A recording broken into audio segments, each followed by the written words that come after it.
Anyways, since the story about David went so well, I decided to give some more stories about places I've worked.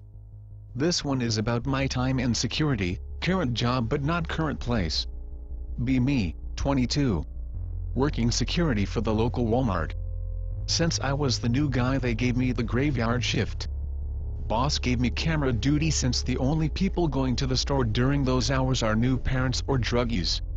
Notice the time was almost 3 a.m. when a very tall and skinny man comes in. Almost looks like a basketball player. See, he's looking for someone to help him, probably just one of those new parents looking for formula. No one helps him for what seems like 30 minutes. Decide to just go help him myself since no one was going to. Not like I had anything else going on. Go down to the aisle he was in, and I could find him. Go to the greeter, this slightly older woman named Angie. Angie, did you see this tall dude come in? Angie looks at me with a weird look. No one's come in since I started my shift over an hour ago, she says. Tell her I saw the dude on the cameras looking for someone to help him. Again she stares at me weirdly. The only door open is the one I'm at, dear. Perhaps you've just been up a bit too long? Yeah, you're probably right, I told her and decided to just go back to my station. Go back to the cameras and notice the man isn't there anymore. As in he fucking vanished. Not a trace he ever existed. Think rationally for a second that he maybe either found what he needed or left entirely. I just didn't see him because it was a long walk from his cell to my station, so whatever. Think nothing of it and decide to go back to my usual of watching videos and drinking the cruddy coffee someone always made for the overnight shift. At about 3:30 I notice a familiar sight. The tall man came back. Wait, what the fuck? This time he's in a completely different part of the store. A section he could not get to without me at least noticing him walk by. Not even Angie seemed to notice. Not even Ronald the cashier noticed. No one seemed to notice this man walk into the store. Man again seems to be looking for something. This time he grabs something off the shelf and begins to inspect it. Just a box of cereal, nothing more, nothing less. Man seemingly gets frustrated and begins to hit himself with the box. What the fuck is he doing? No, this is where I'm supposed to jump in, so I run to his cell to stop him. Man sees me. I ask, hey, you okay, bud? You need some help? Yes, he said, I need food, for my child. This food, it is not suitable for my baby. Okay, I can help you to the baby food section, okay? Just don't hit yourself anymore, alright? The man nods to me and we begin to walk towards the baby aisle. My walkie-talkie goes off and it's Ronald calling me. Hey Anon, can you help me with this stacking? I think I threw my back out. Ronald, can it wait? I'm with a special customer, I whispered to him. Ronald, being even more new than I, didn't seem to understand what that meant. Come on man, my back feels like it broke. Roll my eyes and look back at the man. Knowing I was making a huge mistake, I told the man if I could have him wait for me for just a moment to help a colleague. The man then sits down on the floor and says I can wait. Weird, but whatever. I go help Ronald and like fucking clockwork the man is gone. God damn it, I knew I shouldn't have left this guy alone. Look around the store. Can't find him. Go check the baby section and nothing. Maybe it means he just left. I let out a sigh of exasperation. Decide to just go back again to my boarding station. If he was dangerous he would have hurt someone by now. Get back to my station, almost 4 a.m. now and my shift ends at 6. Night was not very eventful all in all, I thought. Just as I say that the man once again pops up on my screen. Okay, what the fuck? I decide this time not to even wait for him to do something and just go to him. He was in the electronics section now. And as I got up to begin my long walk over to his section, I saw it. He wasn't looking at anything in the section at all. He was looking at the camera. No. He was looking at me. I know it sounds stupid, but the way he stared at the camera, I just knew he wasn't just staring at the ether, he was looking straight at me. Okay, this has officially stopped being an uneventful night. I go to the electronics and meet the man again. Hey, did you find what you need? Yes, my baby is well fed now. Okay, good. Do you need anything else? Blue man. He called me as such because, well, I was wearing blue. Do you watch me? Huh? Taken back by his question. Do you watch me from there? From the orb in the sky? You mean the security cameras? Yes. Well, as part of my job I actually do have to keep an eye on the whole store to make sure you and the other customers are safe. Why do you watch me, blue man? Well, I don't just watch you specifically. Are you with them, blue man? With who? The men who see through black lenses. Who? The men who see through black lenses. They see me, they watch me, they follow me. You mean like, people wearing sunglasses? Yes, black lenses. They are always following me, always watching me, for my child. At this point I was going to call for a loony bin transport, but then the man continued. The men who see through black lenses want my child, blue man. And why do they want your baby, sir? At this point I just indulged in his ramblings in hope to just walk him out of the store. He said that his child and in fact him were not from this planet but another planet far from ours. My planet is not very special, blue man, but we have secrets that are not to be known by your planet. Like what? The man looked at me. Blue man, if I tell you, you too will have men with black lenses looking for you.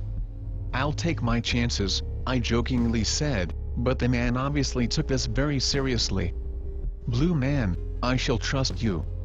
I knew this guy was insane, but for some reason I was kind of excited to hear these secrets. Blue man, do you know of your moon? Yes?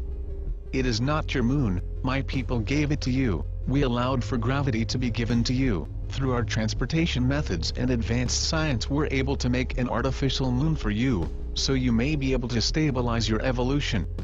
You mean, like, you guys were ancient aliens?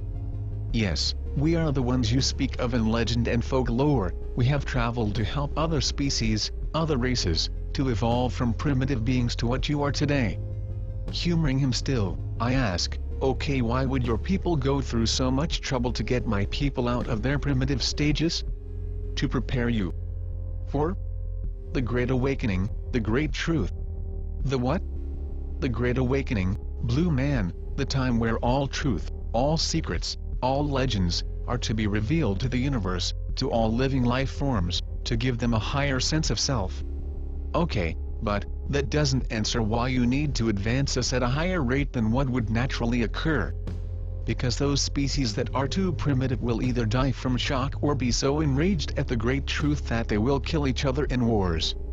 At this point I just decide to lead him towards the door and hopefully he lets me in the store be. The man begins to tell me one last secret. Blue man, remember the men who wear black lenses will one day come for you. You already know too much, too far into the depths. He says he needs to give me something but can't seem to find it. I tell him that it's okay and to just go before he attracts the men who wear black lenses.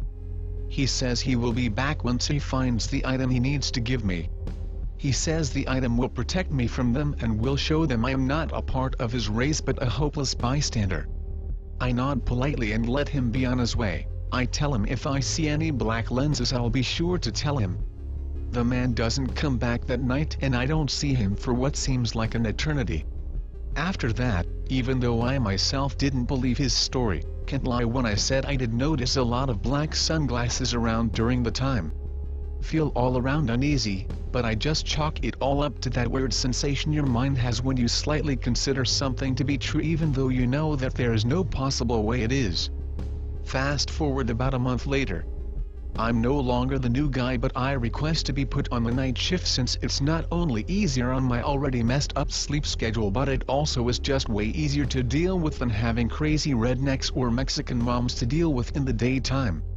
Just sitting around until about 3 AM rolls by. A familiar sight I haven't seen in a long time decided to stroll in. The tall skinny man comes back.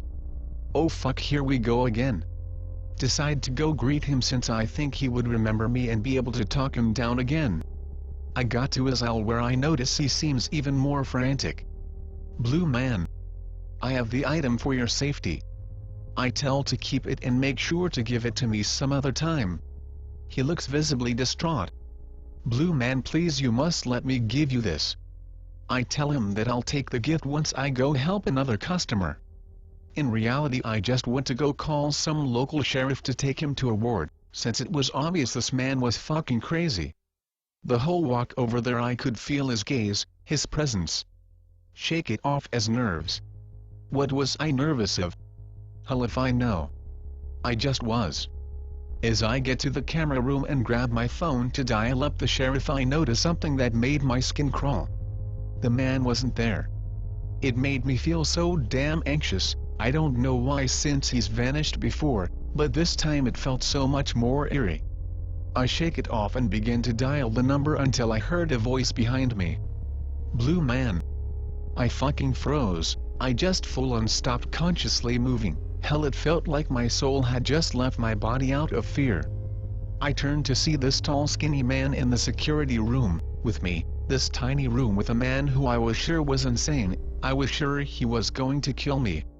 "Blue man, I must give you this, here, take it, it will protect you." I notice a small white card, nothing on it but the word sleep.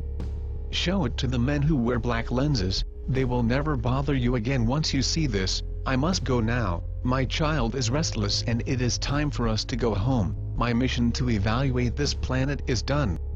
He then bends over and I see it. A fucking carrier. There is no way he has something in there, right? Then I hear small noises coming from the carrier. My heart nearly burst out of my body. Holy shit, is this guy real? Is that an actual baby? Where the fuck did he get it? Is it his? Did he kidnap it? As I say that, the man runs off and I never see him again, not even in the fucking cameras. He once again just vanishes. As soon as I can move, I call the sheriff and tell him to get the fuck down here quick. After I gave my report, nothing seemingly came of it. No one has ever seen that man before or after. I even asked the sheriff if there were any reports of children missing in the area. Sheriff was a friend of my mother's and he didn't mind telling me that as far as he knows, no one has reported any child missing, especially not a baby. As I said, no one has seen the man after, but from what has been told to me, it's almost like until a month ago he never existed. I don't believe anything he told me that day, but for some reason it still shakes me, the way he spoke with such certainty, the fact he almost recited all of this from memory without ever once missing a beat, the card that I have tried researching and found nothing on, the fucking carrier with something in it. All of this shit, I could fucking shake it. I have been in the middle of an armed robbery during the night shift. I have seen hobos fight to the death in front of the store, but nothing has ever once come close to the sheer level of anxiety and uneasiness that man gave me. Pick is the card he gave me. I still keep it in my wallet as proof that night happened. Thanks for reading.